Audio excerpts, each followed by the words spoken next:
እና ደግሞ ሚሚ ስኳር ድንች አልበሰለ ወይ ማቆም ጀምረህ ከሆነ ብለው 10 ጊዜ አትቀባጥር ላይ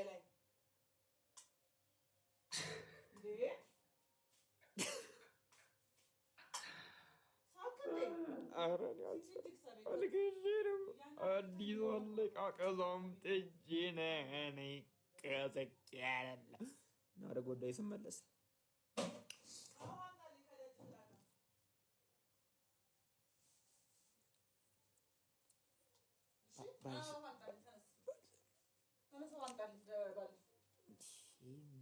ሴኖ አታመጣም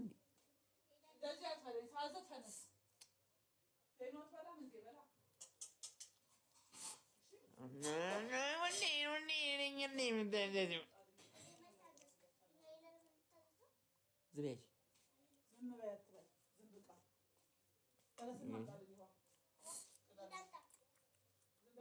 ምግብ ሰው ሲበላ አንቺ ዝም በይ። ማይታሻል ማንም አያከብረኝም እዚህ ቤት ማንም አያከብረኝም እዚህ ቤት